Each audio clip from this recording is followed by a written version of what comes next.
नमस्कार बच्चों, मैं मनीष कुमार रैंकर्स एजुकेयर की तरफ से आप सभी लोगों का एक बार फिर से स्वागत करता हूं।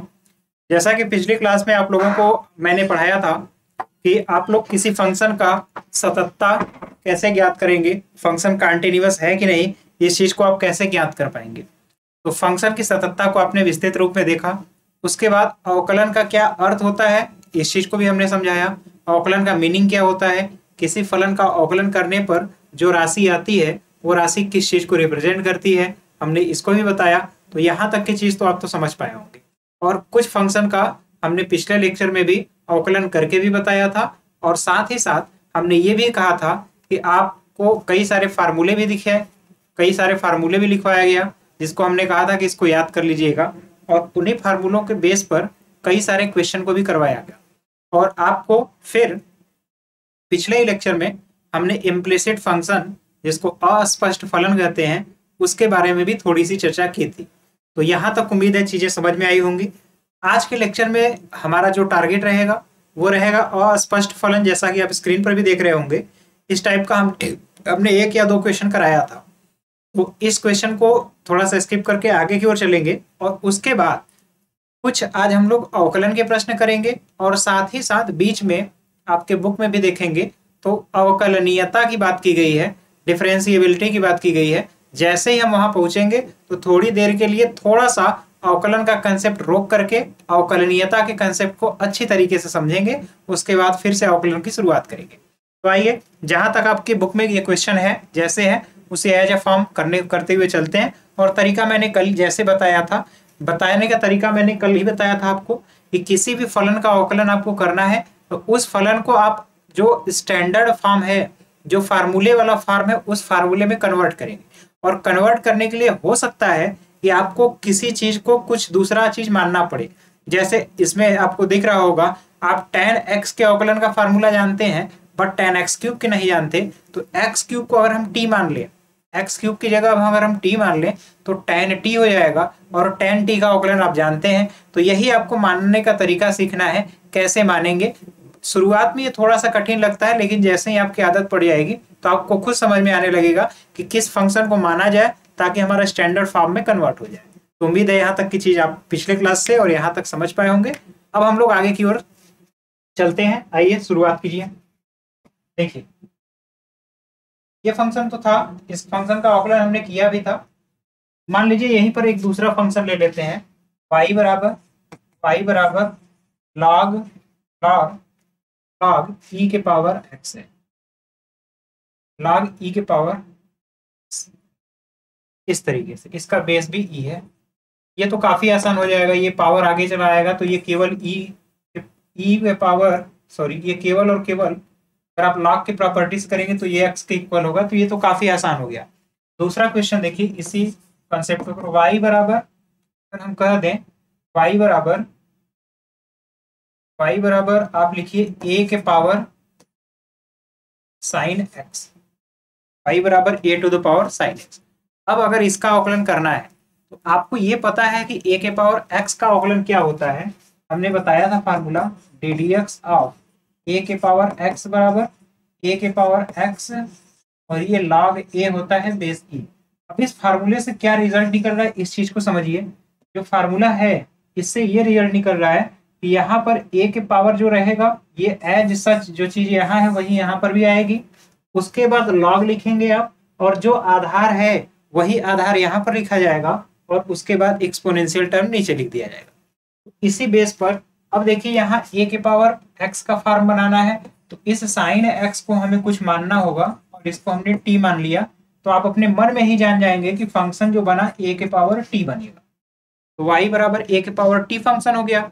अब a के पावर t का आप अवकलन जानते हैं क्या होगा। a के पावर t का यहाँ से सिमिलरिटी लेकर के करिए, तो यहाँ पर लिखेंगे dy बाई dx बराबर a के पावर x का जब अवकलन करेंगे तो देखिए आप लिखेंगे a के पावर t, लेकिन t की जगह जो साइन x है वो लिखेंगे a के पावर x का a के power x log a base e। यहाँ तक तो चीज हो गई। अब हमने कल के लेक्चर में भी बताया था कि जिसको आपने t माना है उसके अवकलन का गुणा जरूर करिए। तो अभी जिसको हमने t माना है उसका अवकलन, ये हो गया अवकलन जिसको टी माना है, आपने माना था साइन एक्स, तो इसका गुणा भी आप करेंगे, तो ये हुआ पूरा। अब यहाँ पर ए के पावर, ये हुआ sine x into log log, और यहाँ पर ई है और ए, यहाँ पर तो ए हो गया। अब इसके बाद D D X of sine x आप अच्छी तरीके से जानते हैं, साइन एक्स का अवकलन जो होता है कॉस एक्स होता है, कॉस एक्स। इस तरह से ये पूरा आपका फलन का अवकलन हुआ, इस तरह से आपको करना।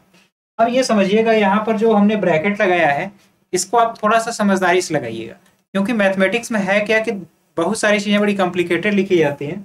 अब अगर यहाँ पर मैं cos x सीधे लिखता तो कोई ये भी समझ सकता था कि ये a cos x है, जबकि ऐसा नहीं है, log a बिल्कुल अलग है और cos x फंक्शन बिल्कुल अलग है। तो इस चीज का आप ध्यान रखिएगा।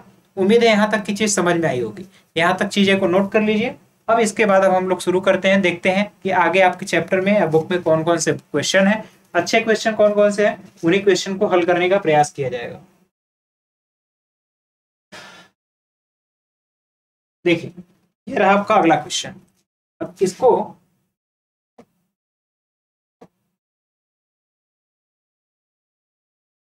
इस क्वेश्चन को अगर आप ध्यान से देखेंगे तो लिखा है कि निम्नलिखित फलनों का x के सापेक्ष अवकल गुणांक ज्ञात कीजिए, और आपका फलन जो दिया गया है 1/x के पावर n प्लस a के पावर n है, इस तरीके से है। और यहाँ पर 1/x plus a under root में है, तो दोनों को बारी बारी से लिखते हैं। पहला आपने फलन लिया y बराबर 1/x के पावर n और प्लस a के पावर n, इस तरीके का फलन है। अब देखिए हम कोई फार्मूला ऐसा नहीं जानते हैं इस तरीके के फंक्शन का, तो इसको हम स्टैंडर्ड फॉर्म में कन्वर्ट करेंगे। इसको अगर हम पूरा का पूरा फलन अगर ऊपर लेकर जाएं तो ये होगा y बराबर x के पावर n प्लस a के पावर n और whole power minus n, whole power minus 1। यहाँ तक इस चीज तो कोई दिक्कत नहीं होगा। अब आप समझ पा रहे होंगे कि अब यहाँ पर इस फलन का अवकलन करना है। अब इसको किस तरीके से अवकलन किया जाए, अब आप देखिए, या तो इसका एक और तरीका है, इसका एक और तरीका ये है कि आप इसका जो है आप इसका वो कर ली, आप इसका परिमेयीकरण भी कर सकते हैं। परिमेयीकरण करने से भी फार्मूला बनेगा। देखिए अब यहाँ पर एक फार्मूला जो हमने बताया है ddx ऑफ x के पावर n, तो आप जानते हैं इसका n x के पावर n-1 होता है। n आगे आता है, n को आगे लाते हैं और उस पावर में एक की कमी करते हैं। इसी फार्मूले के बेसिस पर अब इस पूरे ब्रैकेट के अंदर जो चीज लिखा हुआ है इसको हम मान लेंगे t। ये एक तरह से हमारा हो गया t या फिर x, तो ये बनेगा t के पावर -1।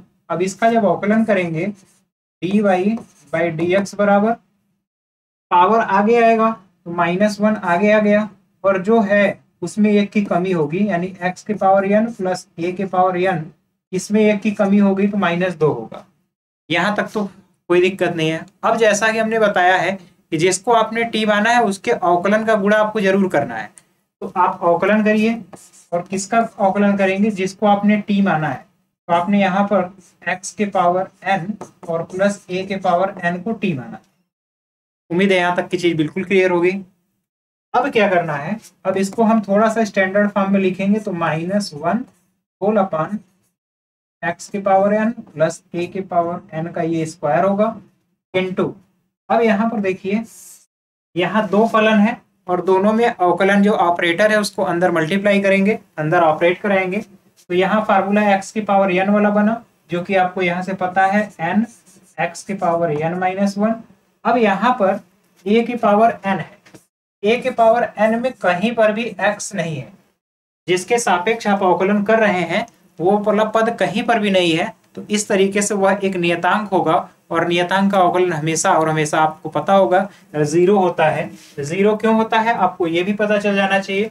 अगर कुछ नहीं है तो इसके पावर में यहाँ पर x के पावर 0 करेंगे, और x के पावर 0 का जब अवकलन करेंगे तो 0 आगे आएगा, फाइनली 0 हो जाएगा। तो इसमें x का फंक्शन न होने की वजह से, x का पद न होने की वजह से इस पूरे पद का अवकलन जो है 0 होगा, तो यहाँ पर +0 होगा। और फाइनली जो आपका अवकलन होगा वो आपका यहाँ इस तरीके से लिख सकते हैं dy बाई dx बराबर, इसका अगर चाहे तो आप गुणा भी कर सकते हैं -n एक्स के power n minus one whole upon x के पावर n प्लस a के पावर n का होल स्क्वायर।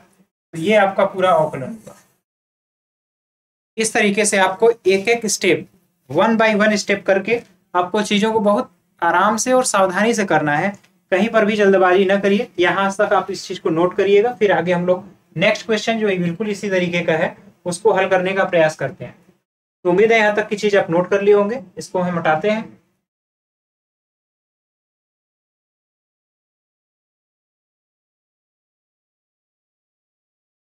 अब देखिए अगला प्रश्न जो है उसमें भी बिल्कुल इसी तरीके का कंसेप्ट है।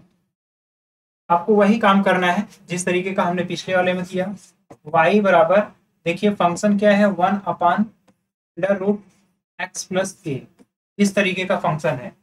इसे अब अगर ऊपर ले जाएंगे, इसी को आप ऐसे भी लिखते हैं 1 अपान एक्स प्लस ए के पावर 1/2। अब ये ऊपर जाएगा तो y बराबर एक्स प्लस ए के पावर माइनस 1/2।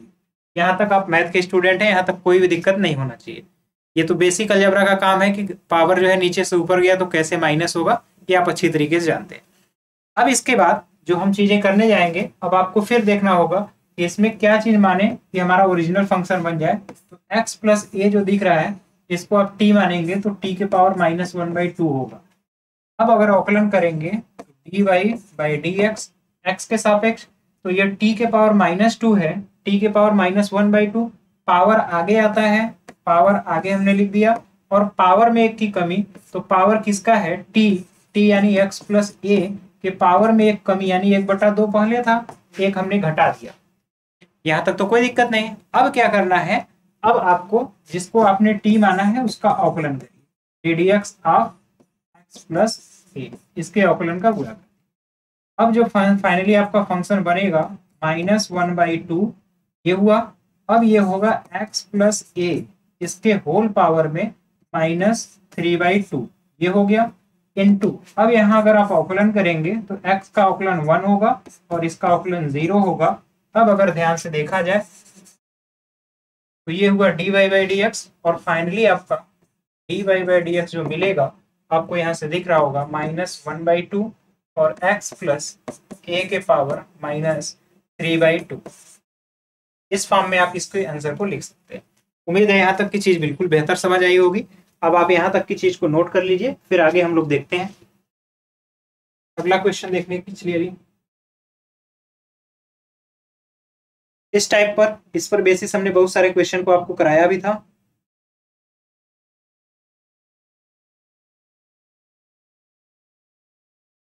आइए अब यहाँ पर देखते हैं। अब यहाँ पर आपको जो है फंक्शन थोड़ा सा कॉम्प्लिकेटेड दिख रहा होगा। जैसे देखिए x by under root 1 minus x square है, और 1 upon x plus under root 1 plus x square है, और यहाँ पर इस तरह का फंक्शन है। इस तरह के फलन का अवकलन कैसे करते हैं, अब आपको यहाँ पर ध्यान रखना है। तो देखिए इस तरह के फंक्शन का अवकलन करने के लिए कई तरीके हैं। पहला तरीका ये है कि आपको जिस फॉर्म में दिया गया है वहां पर कुछ मान लीजिए, कुछ वैल्यू x का मान करके उसे दूसरे फॉर्म में कन्वर्ट कर लीजिए, और ये काफ़ी आसान हो जाएगा। ये तो रहा पहला तरीका। दूसरा तरीका ये है कि आपको जो फंक्शन दिया है एज सच उसी फंक्शन का अवकलन करना शुरू कर दीजिए। अवकलन करने शुरू करने का मतलब ये है कि आप उस फंक्शन को डेरिवेट करिए, और उसका जो नियम आपको समझ में आता है, जैसे 1 अपान कुछ फंक्शन है तो इसको दो फलन के भागफल के रूप में लिख करके भी आप अवकलन कर सकते हैं। आंसर आपका वही आएगा। तो गुणनफल और भागफल ये दो प्रक्रियाएं होती हैं कि अगर दो फलन का गुणनफल रहेगा तब क्या करेंगे, और दो फलन का भागफल रहेगा तब आप कैसे अवकलन करेंगे। तो पहले आप इस चीज को अच्छे तरीके से समझ लीजिए, गुणनफल का तरीका क्या है, भागफल का फार्मूला क्या है, फिर इस क्वेश्चन को हम लोग करते हैं। ये भी है, ये भी है, ठीक है। आइए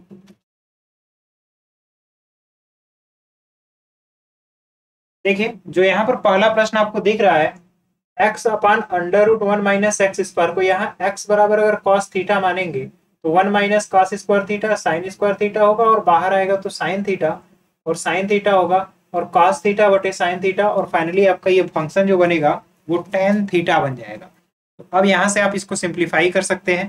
देखिए कहना क्या चाह रहे हैं, अगर आपका जो फलन दिया गया है,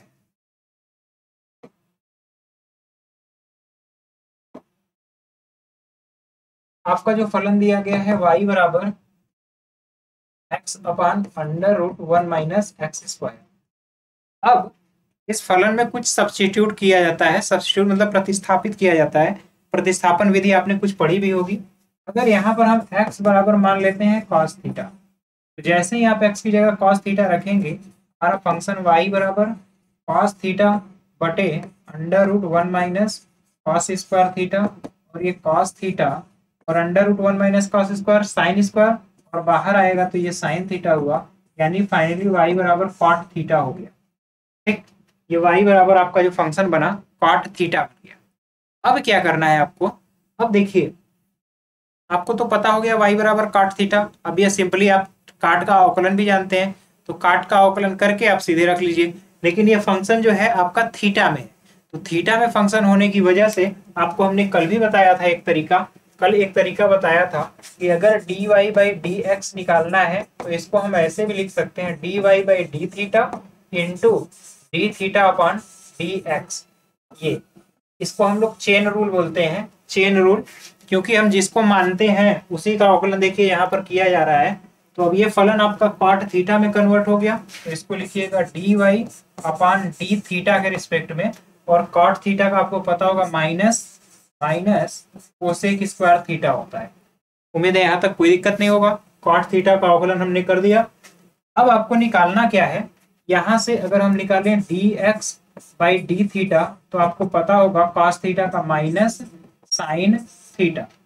अब आपको फाइनली देखिए डी वाई बाई न तो D Y by D theta निकालना है और न ही d x by D theta निकालना है। आपको जो निकालना है वो निकालना है d Y by D x. तो आप इस फार्मूले से करिएगा d Y by D x, तो यहाँ से होगा D Y upon D X बराबर D Y by D theta का मान यहाँ से माइनस कोसेक स्क्वायर थीटा हो गया into D theta by D x करेंगे, तो अब यहाँ D theta upon D x जब देखिए तो ये माइनस 1 अपान हो जाएगा, तो ये माइनस तो है ही, 1 अपान साइन थीटा लिखेंगे, माइनस 1 अपान उल्टा हो जाएगा, क्योंकि यहाँ देखिए D x by D theta आपको चाहिए क्या, D theta upon D x. तो फाइनली ये जो वैल्यू होगा माइनस माइनस प्लस हो जाएगा, प्लस और ये होगा कोसेक क्यूब थीटा। अब आपको यहाँ तक आंसर नहीं रोकना है, अब आपको इस कोसेक थीटा को फिर चेंज करना है एक्स में, क्योंकि आपको जो फंक्शन दिया गया था वो फंक्शन आपको एक्स के फॉर्म में दिया गया था। तो यहाँ से अगर कॉस थीटा बराबर एक्स है तो आप एक ट्रायंगल बनाइए। कॉस थीटा बराबर क्या होता है, आधार बटे कर्ण, आधार एक्स है, ये कर्ण हो गया, कर्ण एक हो गया, तो ये under root 1 minus x square होगा। अब कोसेक थीटा बराबर बताइए क्या होता है, कोसेक थीटा बराबर, तो साइन थीटा का जस्ट उल्टा कर्ण बटा लंब होगा, तो कर्ण एक है बटा under root 1 minus x square.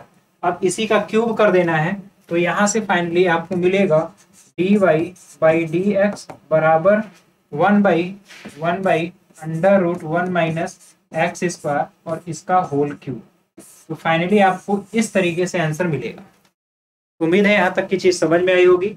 अब देखिए फलन को कैसे हमने एक वेरिएबल से दूसरे वेरिएबल में कन्वर्ट किया है, इस चीज को आपको भरपूर या अच्छे तरीके से समझ में आना चाहिए, क्योंकि अगर ये चीज नहीं समझ पाएंगे तो आपको बार बार समस्या होगी कि कैसे ये चीजों को एक दूसरे के फॉर्म में कन्वर्ट किया गया है।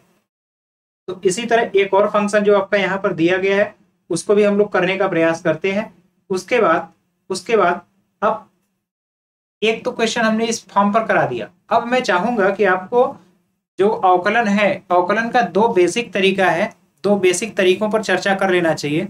दो बेसिक तरीकों में एक तरीका है कि जब दो फलन का गुणा हो तब क्या तरीका है, और जब दो फलन भागफल के रूप में हो तब क्या तरीका है। अगर ये दोनों तरीके जान जाएंगे तो आपके लिए फलन, अगर आपको समझ में भी नहीं आ रहा है कि क्या मानना है, फिर भी आप आसानी से कर लेंगे। तो आइए पहले दोनों तरीकों पर हम चर्चा करते हैं। बेसिक जो तरीके हैं यहाँ से इसको नोट कर लीजिएगा।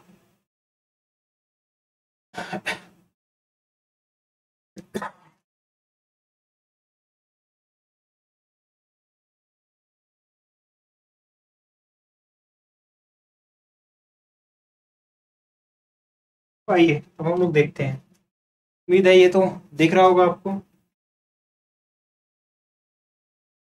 इसको हम लोग इसका जो है बैकग्राउंड है थोड़ा इस पे, ये भी बैकग्राउंड बेहतर ही है। ये हल्का चल रहा है, ऐसा डल है। ये बैकग्राउंड को ऐसा करते हैं हम लोग, इस बैकग्राउंड पर ज्यादा बेहतर, ठीक है। तो आइए शुरुआत, नोट करिएगा दो फलन के गुणनफल का अवकलन, दो फलन के गुणनफल का अवकलन, दो फलन है उनका आपस में गुणा है तब उसका अवकलन कैसे करेंगे। कहने का तात्पर्य यह है कि अगर y है और y बराबर इस तरीके से है, एक f1x है और एक f2x है इस तरीके का। अभी एक एग्जांपल भी साथ साथ लेकर चलेंगे। मान लीजिए y बराबर लिखा है x स्क्वायर है और साइन x है। आप यहाँ पर देख रहे हैं कि दो फलन है। पहला फलन यहाँ पर है, जो आपका पहला फलन जो आपका दिख रहा है यहाँ पर,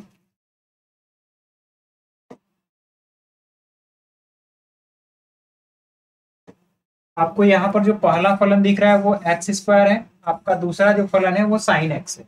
तो यहाँ पर ये जो है f1 हुआ और ये जो है f2 हुआ। उम्मीद है यहाँ तक की चीज बेहतर क्लियर हुआ होगा। f1 क्या है, f2 क्या है, इस तरीके से।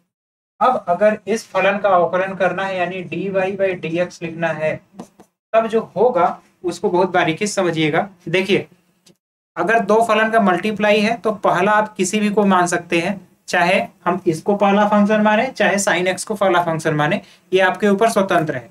क्योंकि एक्स स्क्वायर साइन एक्स को sine x into x square भी लिखा जा सकता है, इसको इस फॉर्म में भी लिखा जाए। अगर इसको अगर sine x into x square लिखा जाए तब पर भी कोई फर्क नहीं है, वही चीज है। इसलिए यहाँ पर कोई प्रॉब्लम नहीं, आप किसी को भी फर्स्ट फंक्शन मान सकते हैं। देखिए जब यहाँ फर्स्ट फंक्शन मानेंगे तो इसका तरीका ये है कि किसी भी फंक्शन को जो माने हैं, पहला फंक्शन वैसे ही लिख दीजिए जैसा आप ऊपर है, उसके बाद दूसरे फंक्शन का अवकलन करिए, दूसरा जो फलन है उसका अवकलन कर दीजिए। यहाँ इसको उदाहरण से समझिए। अगर dy/dx करना है तो हमने तरीका क्या बताया, पहले फलन को वैसे ही लिख दीजिए, पहला फलन वैसे ही यानी एक्स स्क्वायर, और फिर अवकलन कर दीजिए यानी ddx करिए, और किसका लिखिए, दूसरे फलन का, फिर प्लस, यहाँ पर भी प्लस। बस अब इसके बाद रिवर्स केस कर देना है। इसके बाद यहाँ लिखना है f2x दूसरा फलन और ddx ऑफ f1 यानी पहला फलन जो था उसका अवकलन करना। ये प्रक्रिया आपको अपनानी है। और यहाँ एग्जाम्पल में देखिए प्लस, अब हमने क्या किया है, साइन एक्स को बाहर लिख दिया और अवकलन कर दिया किसका, दूसरा जो फलन है एक्स स्क्वायर। अब इसको सिंप्लीफाई कर लीजिए, एक्स स्क्वायर साइन एक्स का अवकलन कॉस एक्स और फिर प्लस साइन एक्स अपनी जगह है और एक्स स्क्वायर का अवकलन करेंगे तो ये आपको पता होना चाहिए, ये आएगा 2x। ये बिल्कुल अलग फंक्शन है, वहां पर अलग है। इसको इस तरीके से भी लिख सकते हैं, x square cos x plus 2x और ये रहा साइन एक्स। ये आपका टोटली फंक्शन है। उम्मीद है यहाँ तक की चीज बेहतर क्लियर हुआ होगा। अब अगर दो फलन गुणा के रूप में है तो आराम से आप इसी तरीके से अवकलन करिएगा। पहले को छोड़ दीजिएगा, दूसरे का अवकलन करिएगा, फिर उसके बाद दूसरे को छोड़िएगा, पहले का अवकलन करिएगा। तो यह तरीका आपका दो फलन के गुणनफल के रूप में अगर है तब के लिए है, तब के लिए अप्लाई होगा। अब अगर दो फलन भागफल के रूप में है तब उसे कैसे लिखेंगे, थोड़ा सा कॉम्प्लिकेटेड है बट समझिएगा। आप इसको नोट कर लीजिए और याद भी कर लीजिए। ऑपरेशन का तरीका भी हमने बता दिया किस तरह से आप ऑपरेट करेंगे। देखिए अब अगर दो फलनों के भागफल का, दो फलनों के भागफल का अवकलन, दो फलन है और उनका भागफल हुआ है तब कैसे अवकलन करेंगे, एग्जाम्पल के तौर पे समझिएगा। कहना क्या चाह रहे हैं, मान लीजिए आपका y बराबर जो फंक्शन है वो f1x है और बटे f2x है, इस तरीके से। और एग्जाम्पल इसका समझिए, अगर y बराबर आपको लिखा है साइन एक्स है बटे में एक्स स्क्वायर है, इस तरीके से, ठीक। तो ये यहाँ पर जो दोनों है ये बटे के रूप में है, तो आपका ऊपर जो फंक्शन है ये फंक्शन ये आपका हो गया f1x, और नीचे जो फंक्शन है ये हो गया आपका f2x। दो फलन भागफल के रूप में है, तो इनका जब अवकलन करेंगे तो इसकी विधि पहले जान जाइए। इसको जब लिखेंगे dy बाई डी एक्स, तब लिखेंगे प्रथम फलन यानी f1x into D D X of second, जैसा आप गुणा में करते थे। फिर यहाँ पर माइनस लिखेंगे, फिर f2x और D D X of first function f1। पहला फलन गुणे दूसरे का अवकलन माइनस दूसरा फलन गुणे पहले का अवकलन, और इसके बाद पूरे के पूरे बटे में जो f2x है नीचे वाला इसका वर्ग कर देंगे। ये आपका पूरा फार्मूला है। अगर हिंदी में इसको लिखना चाहें तो अगर इसे लिखेंगे dy बाई डी एक्स बराबर प्रथम फलन गुणे द्वितीय का अवकलन, द्वितीय मतलब फलन का अवकलन, द्वितीय का अवकलन, प्रथम फलन गुणे द्वितीय का अवकलन माइनस द्वितीय फलन गुणे प्रथम का अवकलन, और पूरे के बटे में हर में जो संख्या है उसका अंश बटे हर के रूप में भी इसे लिखा जाता है हर गुणे अंश का अवकलन। इसको इस तरीके से न लिख करके अब थोड़ा सा इसको, यहाँ पर मुझसे एक गलती हो गया है, थोड़ा सा ध्यान रखिए, इसे अंश और हर के रूप में लिखा जाता है, इसे इस फॉर्म में नहीं लिखेंगे, इसे अंश और हर के रूप में लिखें। यहाँ से थोड़ा सा इसको गलती सुधार लीजिए। यहाँ पर इसे आप अंश बोलते हैं और इसे हर बोलते हैं। इसे बोला जाता है डिनोमिनेटर इसको बोलते हैं, और इसको बोलते हैं न्यूमरेटर। यहाँ तक चीजें आपको कंफर्म होंगी। तो इसका जब अवकलन करेंगे dy बाई डी एक्स बराबर, तो लिखा जाता है हर गुणे अंश का अवकलन, माइनस अंश गुणे हर का अवकलन बटे हर का स्क्वायर, हर जो है उसका वर्ग। ये आपका ओरिजिनल फार्मूला है। उम्मीद है अब आपको चीज क्लियर होगा और समझ में आया होगा। देखिए है क्या, याद करने का भी तरीका सही है। पहले हर लिखिए, फिर अंश के अवकलन का गुणा कर दीजिए, माइनस अंश लिखिए, हर के अवकलन का गुणा करिए और बटे में हर का स्क्वायर।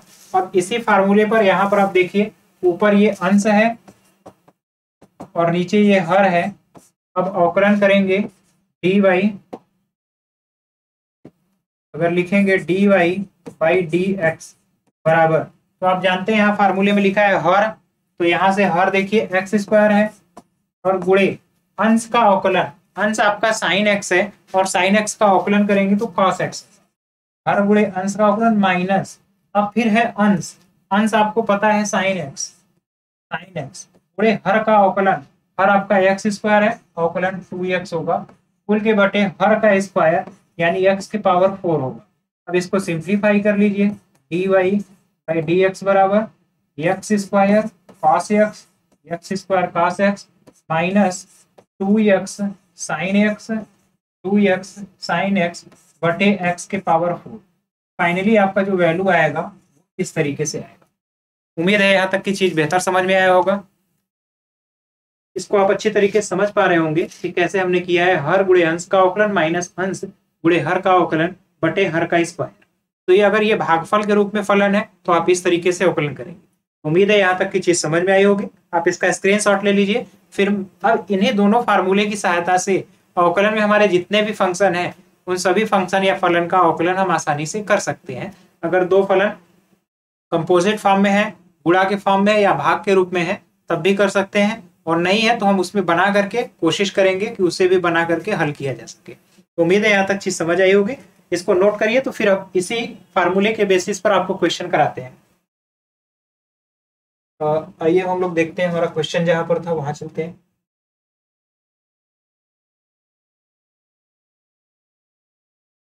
क्या हो रहा है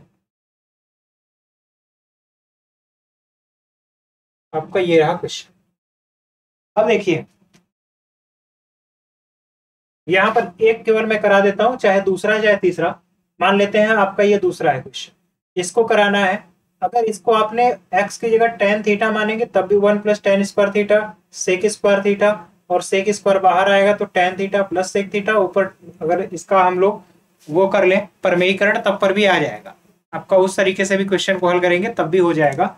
और आपका यहाँ पर देखिए √1x+1 है, प्लस यहाँ पर इसका भी परिमेयीकरण करेंगे तो आपका आसानी से हो जाएगा। फिलहाल आइए देखते हैं कैसे होगा क्वेश्चन। तो सेकंड वाले में आप आसानी से कर लेंगे, हमें हिंट कर दे रहे हैं।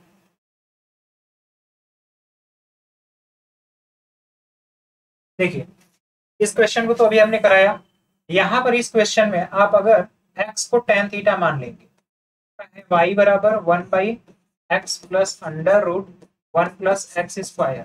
और यहाँ पर अगर आप x बराबर tan थीटा मानेंगे तो जो फंक्शन है वह i बराबर 1/x की जगह हो गया tan theta plus √1 + tan² theta sec² theta, और बाहर आएगा तो ये sec थीटा हो गया। अब इसके बाद यहाँ पर क्या करिए, यहाँ पर tan theta minus sec theta से मल्टीप्लाई करिए, क्योंकि देखिए आप जानते हैं 1 + tan² थीटा बराबर sec² थीटा। तो यहाँ इसको आप sec² theta minus tan² theta का फॉर्म बनाइए, माइनस tan² थीटा। तो देखिए sec theta plus tan theta है। अब हम यहाँ पर sec theta minus tan theta का नीचे और फिर sec theta minus tan theta का ऊपर मल्टीप्लाई कर देते हैं।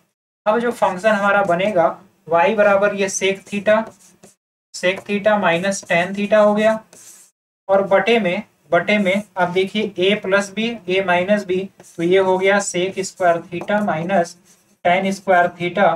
तो फाइनली ये जो फंक्शन नीचे का है 1 हो गया, तो आपको मिल गया sec theta minus tan theta. अब आपके पास y बराबर यहाँ से आपको दिख रहा है, y बराबर आपको मिला है सेक थीटा और माइनस tan थीटा। ठीक, अब इसका आप अवकलन कर लीजिए, dy/d थीटा अगर आप करेंगे dy/d थीटा। ऐसे आप यहाँ से कन्वर्ट भी कर सकते हैं, क्योंकि आपने x बराबर माना है, x बराबर आपने माना है tan थीटा। तो अगर यहाँ पर कन्वर्ट करेंगे, देखिए यहाँ एक ट्रायंगल बना लीजिए, x की जगह tan थीटा आपने माना tan थीटा बराबर x है, तो इसके बटे में 1 करेंगे तो ये लंब है, ये बटे आधार है, ये अंडर रूट जो बनेगा ये बनेगा 1 + x² अंडर रूट में। तो यहाँ तक कोई दिक्कत नहीं होगा। अब इसको अगर कन्वर्ट करेंगे तो y बराबर सेक थीटा बराबर क्या होता है, काश बराबर आधार बटे कर्ण होता है, तो सेक थीटा बराबर √1 + x² होगा, √1 + x², और -1 होगा, -1 ये हो गया, ये बटे अपान 1 होगा ना, ये अपान 1 हो गया, ये सेक थीटा हो गया, और माइनस tan थीटा बराबर आप जानते हैं ये x होगा। अब आपका जो फंक्शन है स्टैंडर्ड फॉर्म में बन गया। अब इसका अवकलन आप आसानी से करेंगे, dy/dx बराबर √x का हमने बताया था 1/2 √x होगा, यानी 1 + x², और जिसको आपने x माना है यानी 1 + x² का अवकलन करेंगे तो 2x होगा और -1। फाइनली ये 2 से 2 कैंसिल होगा, तो जो आपका आंसर आएगा x अपान √1 + x² और -1, ये आपका रिजल्ट आएगा। उम्मीद है यहाँ तक चीज समझ में आई होगी। देखिए इसको हमने बिना भागफल के फार्मूले का प्रयोग किए कितनी आसानी से कर लिया है कि किस तरीके से फलन के अवकलन करे जा सकते हैं। तो आप यहाँ पर पुट करने पर या फिर वैल्यू को मानकर भी आसानी से कर सकते हैं। इसका अगर यहीं पर परिमेयीकरण भी किया जाता तब पर भी आपका आसानी से हो जाता, क्योंकि यहाँ a का स्क्वायर होता और यहाँ पर दूसरे का जो है, दूसरे का आप खुद देख सकते हैं, इसको नोट कर लीजिए। यहाँ पर परिमेयीकरण से भी हो सकता था, कैसे, देखिए इस तरीके से। ये तो पहला तरीका हमने बता दिया मान करके, कैसे मान करके करना है। परिमेयीकरण करना था तो यहीं पर √1 + x² और -x का ऊपर गुणा, और यहीं पर x ये था अंडर रूट आपका एक्स स्क्वायर प्लस 1 था, इसको आराम से ऐसे लिखिए, under root 1 plus x square plus x पहले से था, और यहीं पर under root 1 plus x square minus x का ऊपर और नीचे अगर गुणा किया जाता तो ये जो फलन y है ये आपका देखिए ऊपर जो बनता वो under root 1 plus x square बनता और माइनस एक्स था, और नीचे जो था ये इसका रूट कैंसिल होता तो ये 1 plus x square minus x का स्क्वायर करते तो ये वैल्यू कैंसिल आउट होती, आपको फिर से वही फलन मिल जाता जो आपने यहाँ पर पाया हुआ है।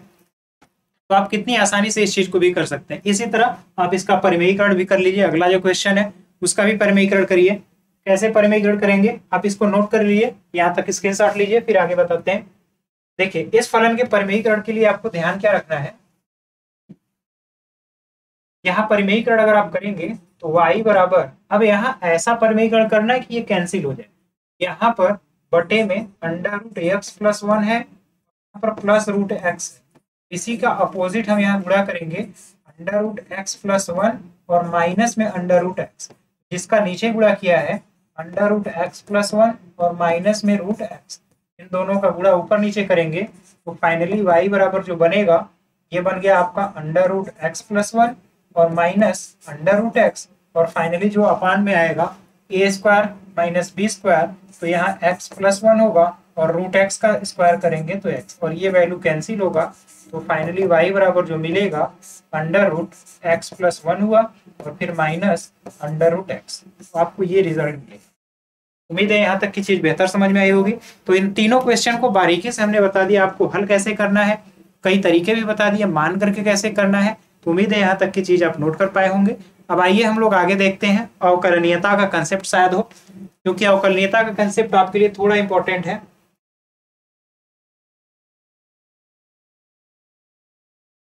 ये क्वेश्चन आप अपने से भी कर सकते हैं, जैसे अभी अभी हमने बताया था भाग का और गुणा का रूप, गुणा के लिए भी हमने यहाँ पर बताया आपको, आप इसको खुद से भी कर सकते हैं, खुद से भी कर सकते हैं। अब देखिए यहाँ पर दो फलन गुणा के रूप में है, साइन स्क्वायर एक्स के पावर 5, तो यहाँ पर एक्स का क्यूब अगर आप लिख लेंगे, एक्स का क्यूब भी लिखेंगे तब भी आपका काम चल जाएगा, तब भी आप इसको कन्वर्ट कर लेंगे। ये फलन आपको जो पहला पहला दिख रहा है ये तो f1x अपन f2x जो आपको तरीका हमने बताया उस तरीके से करिएगा। उसके बाद दूसरा जो है ये दो फलन का गुणा है, पहला फलन गुणे दूसरा फलन, तो आपको हमने उसका भी तरीका बताया है। पहला फलन गुणे दूसरा फलन अगर रहता है तो उसे आप कैसे गुणा के रूप में कर सकते हैं, पहला गुणे दूसरे का अवकलन प्लस दूसरा गुणे पहले का अवकलन, आप बारीकी से करिएगा, आराम से हो जाएगा, कोई दिक्कत नहीं है। उम्मीद है यहाँ तक।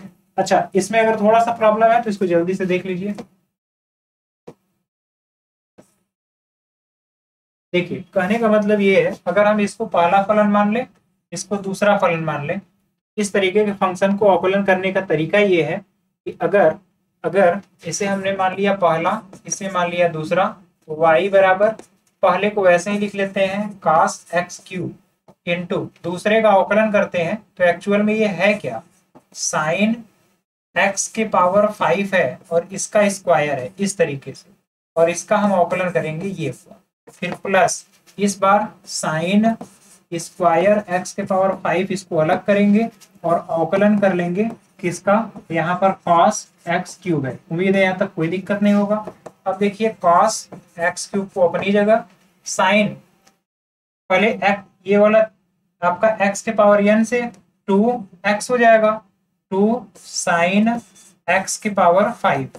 अब फिर जिसको आपने t माना है इस बार ddx किसका करेंगे, आप करेंगे साइन x के पावर 5 का, इसका अवकलन करेंगे, और यहाँ पर साइन x के पावर 5 आपके पास पहले से है स्क्वायर, और cos x क्यूब का अवकलन करेंगे तो x क्यूब को t मानेंगे, cos का होता है minus sine x cube into, अब ddx किसका करेंगे, ddx of sine x cube into x cube का अवकलन करेंगे। अब यहाँ पर आप खुद से भी कर सकते हैं, अब इसको cos x cube into 2 sine x के पावर 5, यहाँ तक तो कोई दिक्कत नहीं। साइन x के पावर 5 का करेंगे तो cos x के पावर 5 होगा, और x के पावर 5 का करेंगे तो 5x स्क्वायर होगा, तो ये हुआ 5x स्क्वायर, इसको थोड़ा अच्छे से लिखा जाए 5x स्क्वायर। अब यहाँ पर इस चीज को तो आपने पहले भी किया है, माइनस साइन स्क्वायर एक्स की power 5 into sine x cube into यहाँ पर हो जाएगा आपका 3x स्क्वायर। फाइनल आपका ये रिजल्ट होना चाहिए। ये आपका फाइनल रिजल्ट होगा। उम्मीद है ये चीज समझ में आएगी। इसी तरीके से एक एक स्टेप आराम से और बारीकी से आप करेंगे, कोई भी कहीं पर प्रॉब्लम नहीं होगा। तो यहाँ तक चीजों को नोट कर लीजिए, फिर हम लोग आगे की ओर चलते हैं।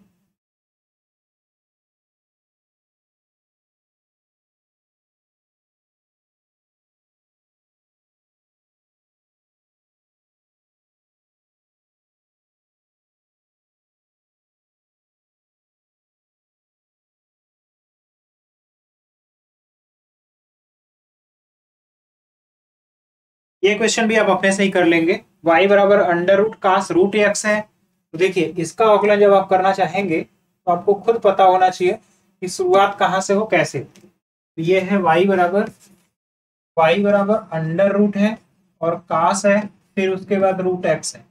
अब इसका जब अवकलन करेंगे तो इसे आप ऐसे भी लिख सकते हैं, कास में रूट एक्स का होल पावर 1/2। अब इसे आप t मानेंगे तो यहाँ पर लिखेंगे dy बाई डी एक्स, तो 1/2 आगे आया, और कास अंडर रूट एक्स के पावर 1/2 पहले था -1 कर दिया। इसके बाद फिर डी डी एक्स करेंगे आप कास रूट एक्स का। अब देखिए ये क्या होगा, ये हो गया 1/2 और कास रूट एक्स इसके जो पावर में होगा -1/2 होगा। आप रूट एक्स का भी कर सकते थे 1/2 रूट एक्स, जो फार्मूला हमने बताया था। अब कास रूट एक्स का करेंगे तो माइनस साइन रूट एक्स होगा। अब इसके बाद रूट एक्स का अवकलन जब करेंगे D D X of root X, अब देखिए क्या होगा, 1/2 अंडर रूट कास में रूट एक्स ये हुआ इंटू माइनस है तो माइनस यहाँ पर लिखेंगे sine root x into root x का फिर से 1/2 अंडर रूट। तो फाइनली आपका ये वैल्यू होगा। आप इसको थोड़ा स्टैंडर्ड फॉर्म में अपने से लिख सकते हैं, ये अवकलन होगा। उम्मीद है यहाँ तक बिल्कुल क्लियर होगा। तो इसी तरीके से आप ध्यान से देखिए कि कहाँ से शुरुआत करनी है, किस तरीके से करना है। तो आप यहाँ तक नोट कर लीजिए। अब हमें लगता है कि यहाँ तक कोई भी प्रॉब्लम आपको नहीं होना चाहिए।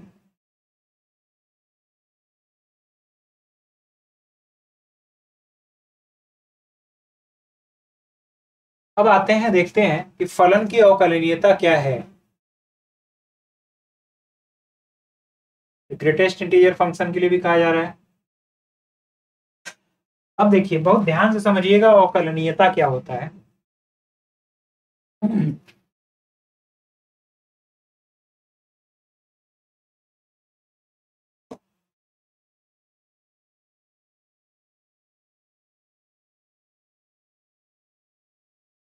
अवकलनीयता जिसे हम बोलते हैं डिफरेंशिएबिलिटी।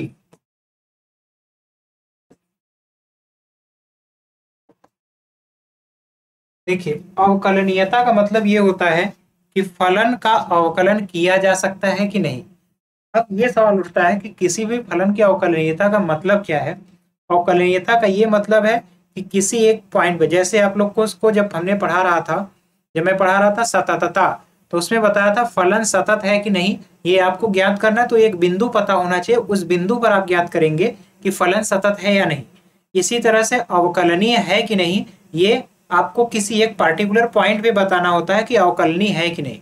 तो अवकलनीय है कि नहीं इसका क्या मतलब होता है, पहले ये समझ लीजिए। देखिए बहुत बारीकी समझिएगा। जब मैं अवकलन का कंसेप्ट बता रहा था तो वहां पर मैं आपको बता रहा था कि अवकलन बताता क्या है। तो हमने बताया कोई भी फलन है उसके किसी बिंदु पर अगर अवकलन कर रहे हैं, इसका मतलब है कि उस बिंदु पर आप उस बिंदु पर अवकलन पर, समझिएगा, किसी भी फलन के किसी बिंदु पर अवकलन का ये मतलब होता है कि उस बिंदु पर स्पर्श रेखा जो खींची जाती है उसकी प्रवणता क्या होती है, यही बताता है।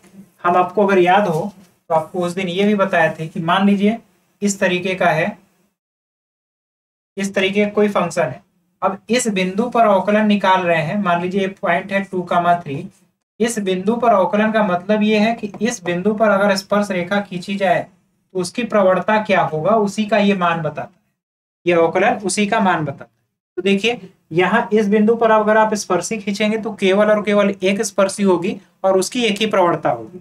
इसी तरीके से अगर इस बिंदु पर आप आएंगे तो यहाँ पर देखेंगे तो यहाँ पर स्पर्शी तो एक ही होगा इस तरीके से, लेकिन इसकी प्रवणता अलग होगी।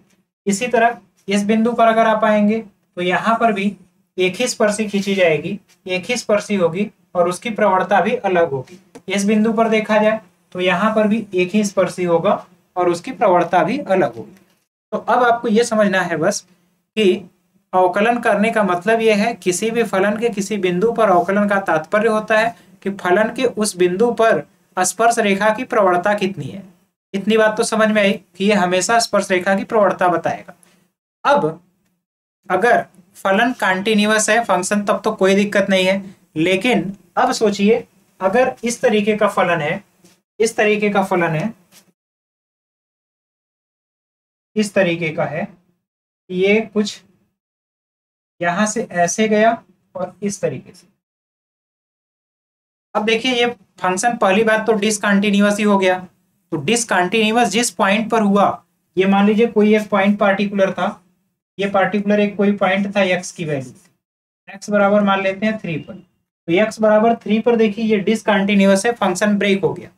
अब यहाँ पर फंक्शन पहली बात तो सतत ही नहीं है एक चीज, यानी अब सतत नहीं है तो जिस पॉइंट पर सतत नहीं है अगर हम कहा जाए स्पर्शी खींचिए तो यहाँ पर अनंत स्पर्शियां खींची जाएंगी। अगर आप बहुत गौर से और ध्यान से देखेंगे तो एक स्पर्शी यहाँ इधर की ओर, एक स्पर्शी इधर की ओर, एक इधर की ओर और उसी साइमल्टेनियसली एक इधर की ओर, इधर की ओर, इधर की ओर, इधर की ओर।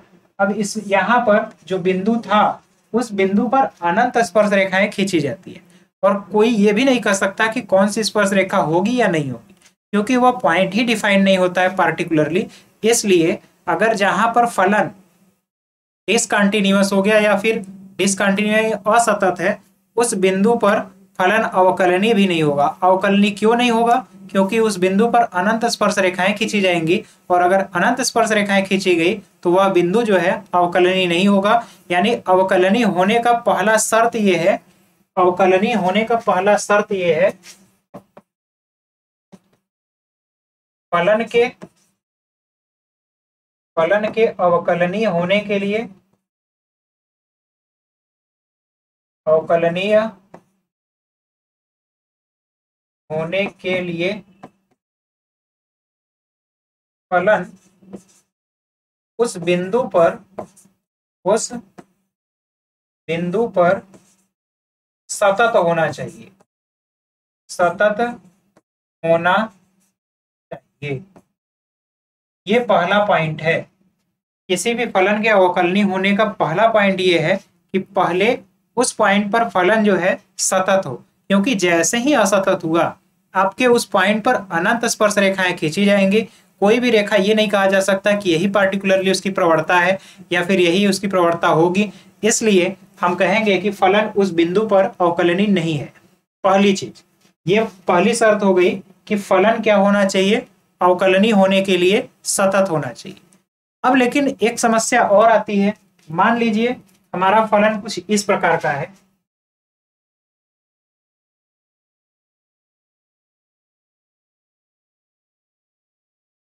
अब अगर आपको फंक्शन इस टाइप का दे दिया जाए, जैसे इस टाइप का फंक्शन, और यहां पर ये कोई पॉइंट है x बराबर मान लेते हैं 3 है। अब आप इस फलन पर विचार करिए। अब आप देख रहे हैं कि यहां से फलन कंटिन्यूअस है, पूरा यहां तक गया और कहीं पर भी आपको उठाना नहीं पड़ा। इसका मतलब फलन तो सतत है। फलन में सततता पर कोई प्रश्न चिन्ह नहीं है कि फलन सतत है कि नहीं, फलन बिल्कुल आपको दिख रहा है सतत है।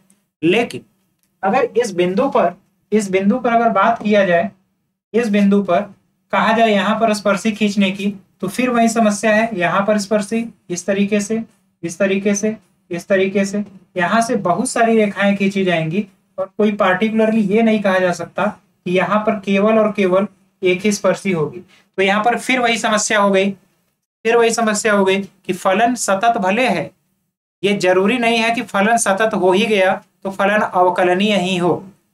इस चीज को आप बहुत बारीकी से समझिएगा देखिए फलन आपका पहला था कि सतत अगर नहीं हुआ तब तो अवकलनीय नहीं होगा, ये 100% कन्फर्म है। लेकिन अगर फलन सतत है तब भी वो फलन अवकलनीय हो, ये 100% आप नहीं कर सकते हैं, क्योंकि फलन ऐसा भी हो सकता है कि जहां पर शार्प एज हो, जहां पर शार्प एज होता है या तीक्ष्ण मुड़ान होती है जहां पर, वहां पर भी फलन अवकलनीय नहीं होता है। तो दूसरी कंडीशन ये है कि फलन में कहीं पर भी शार्प एज नहीं होना चाहिए।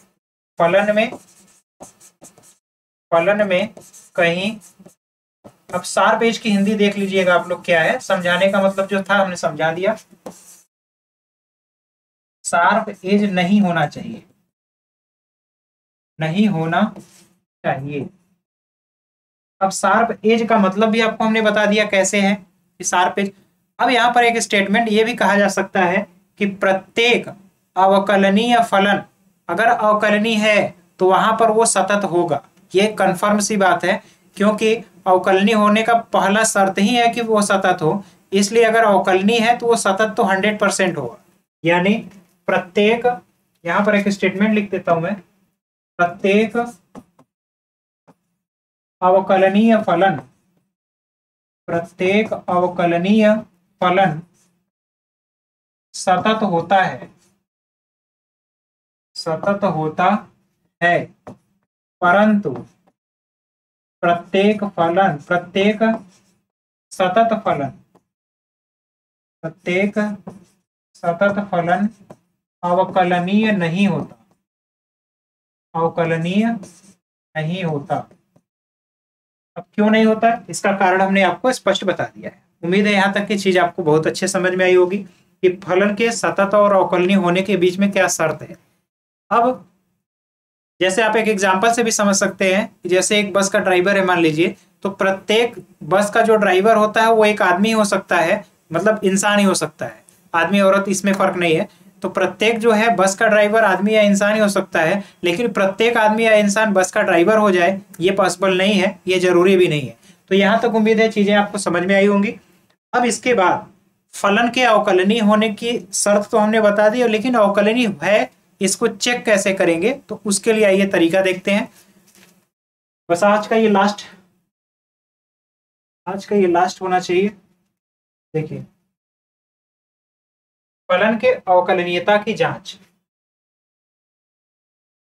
फलन के अवकलनीयता की जांच। अब जांच कैसे करेंगे कि फलन अवकलनीय है कि नहीं, तो जैसा तरीका हमने आपको बताया था सततता में, तो सततता में आप क्या करते थे कि फलन का लेफ्ट लिमिट, फलन का राइट लिमिट निकालते थे और वो उस पॉइंट पर फलन की वैल्यू के बराबर होती थी। बिल्कुल इसका ही तरीका यहाँ पर भी आपको अप्लाई करना है। फलन की सततता के लिए आपको 3 चीजें चेक करनी है, लेफ्ट हैंड डेरिवेटिव यानी कि लेफ्ट हैंड डेरिवेटिव, और आपको राइट हैंड डेरिवेटिव, और फंक्शन का उस पॉइंट पर डेरिवेटिव एफ डैश ए। अगर ये तीनों बराबर हो गया, ये अगर तीनों बराबर हो गया, तब जो फलन है, तब फलन x इक्वल ए पर अवकलनीय होगा, अवकलनीय होगा।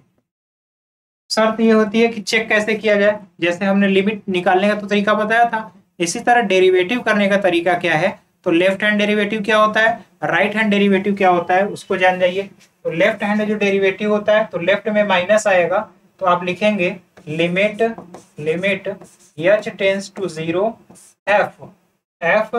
अब यहाँ पर a minus h minus F A whole upon h, ये माइनस h होगा, क्योंकि यहाँ अगर माइनस रख रहे हैं तो यहाँ पर भी माइनस होगा। तो limit h tends to 0 F A minus h minus F A upon minus h, ये हो गया लेफ्ट हैंड डेरिवेटिव। इसी तरह से राइट हैंड डेरिवेटिव अगर आपको लिखना है, तो राइट हैंड डेरिवेटिव में limit h tends to 0 F A plus h minus F A और होल अपॉन h, ये आपका हो गया राइट हैंड डेरिवेटिव। और अब फाइनली आपको जिस पॉइंट पर निकालना है उस पॉइंट पर आप इस चीज को दोनों को सेटिस्फाई करेंगे, और अगर ये एफ ए के बराबर आ गया तब आपका फलन जो होगा वो अवकलनीय होगा। तो ये फलन के अवकलनीय होने का प्राथमिक शर्त है।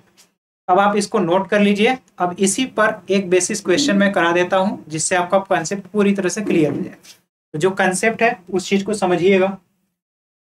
अगर हम मान लेते हैं एक फलन, देखिएगा कुछ चीजों को इस स्लाइड पर, कुछ को अगले स्लाइड पर कराते हैं।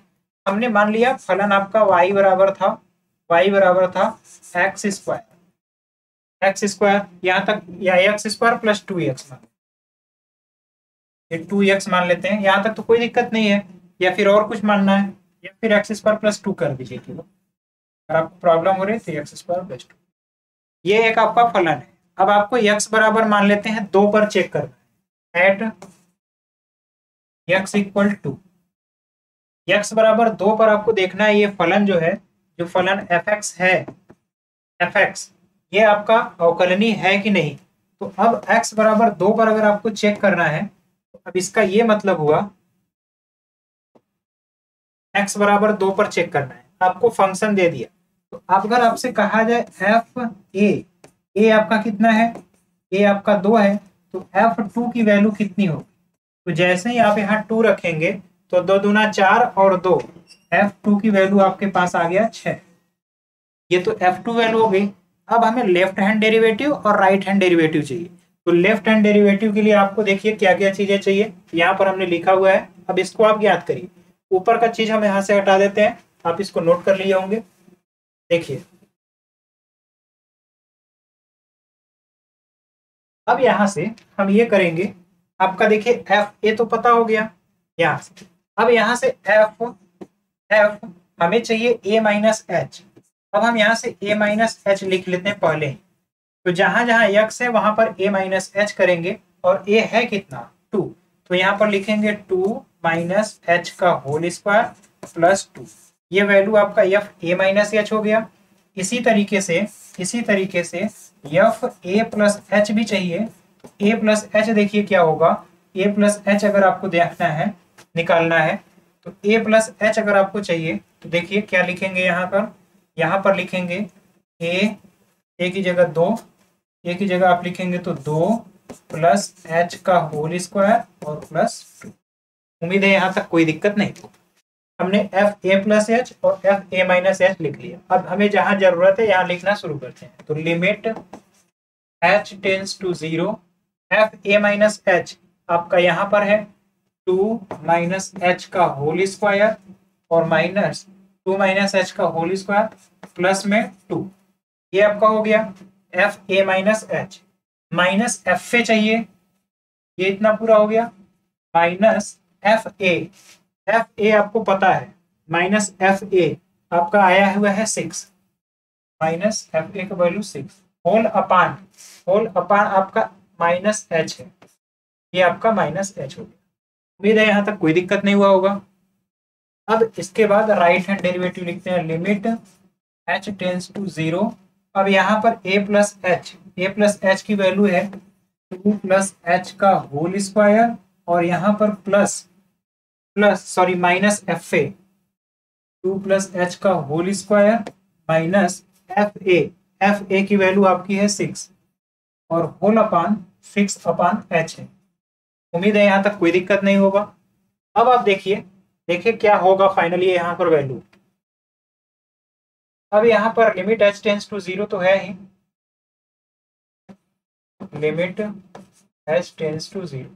अब यहाँ पर आप क्या करिए, इसका प्रसार करिए। तो लिमिट एच टेंस टू 0 पर जब हम प्रसार करेंगे, ए प्लस बी का होल स्क्वायर, तो ए स्क्वायर हुआ प्लस बी स्क्वायर हुआ माइनस 4h होगा और प्लस 2 है माइनस 6 है होल अपान माइनस एच।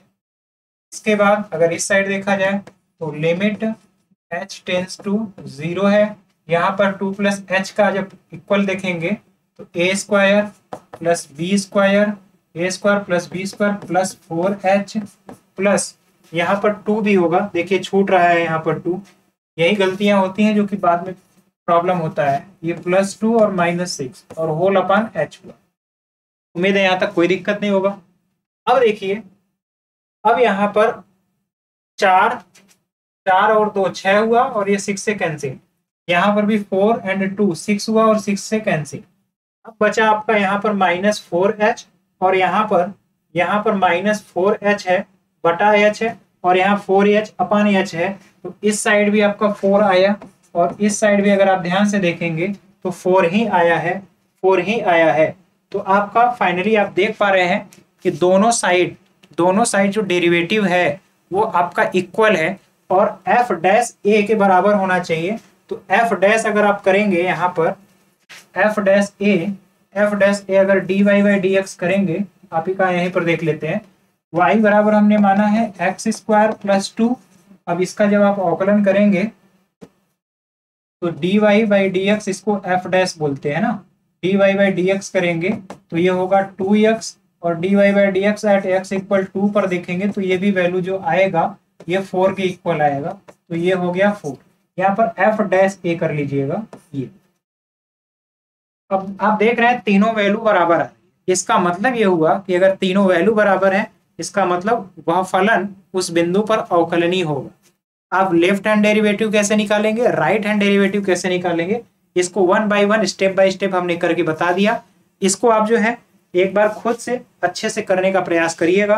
कहीं पर कोई भी प्रॉब्लम और आती है आप हमें कमेंट में करके बताइएगा। तो उम्मीद है ये चीज आपको समझ में आई होगी कि अवकलनीयता क्या होता है, अवकलनीयता का अर्थ क्या होता है, उसकी शर्त क्या होती है और उसे हल करने का तरीका क्या है। आप इसको समझ जाइएगा। ये फलन है, लेफ्ट वाले में यहाँ माइनस रहेगा, यहाँ भी माइनस रहेगा और एफ तो है ही और यहाँ a + h है, प्लस में -f अपन h है और ये f डैश a के इक्वल होगा। एक्चुअल में आप अगर देखेंगे तो ये कुछ नहीं है, ये अवकलन की परिभाषा से जो अवकलन का परिभाषा होता है वही है। अगर आप ये देखेंगे तो ये डेल्टा y है और ये डेल्टा x ही है और ये भी अगर आप देखेंगे तो डेल्टा y है अपन डेल्टा x है, जो कि हमने आपको बताया था कि del y upon del x और अगर लिमिट x टेंस टू क्या हो जाए, x टेंस टू 0 हो जाए, आपको पता होगा limit delta x tends to 0 del y upon del x, यही तो होता है dy बाई dx। तो अगर आप ध्यान से समझेंगे तो ये भी आपका dy बाई dx है, ये भी dy बाई dx है और ये तो है ही। तो यही कहने का मतलब है कि तीनों चीज अगर आपके इक्वल हो गई तो फलन आपका उस बिंदु पर अवकलनीय होगा, अवकलनीय होने की शर्त को पूरा करेगा। तो आज के लिए बस इतना ही रहने देते हैं। एक एक चीज को आज हमने काफी बारीकी से और आसान भाषा में समझाने का प्रयास किया। कहीं पर भी कोई आपको समस्या आती है तो आप हमें कमेंट बॉक्स में कमेंट करके बताइएगा। मिलते हैं नेक्स्ट लेक्चर में, तब तक के लिए आज आपका हमारा साथ देने के लिए बहुत बहुत धन्यवाद। जय हिंद।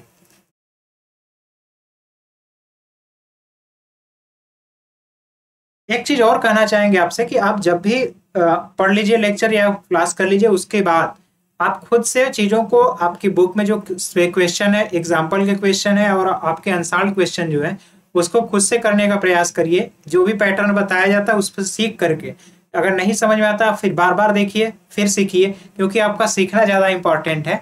तो यही कहना था आपके लिए। आपका फिर से बहुत बहुत धन्यवाद। मिलते हैं नेक्स्ट लेक्चर में, तब तक के लिए जय हिंद।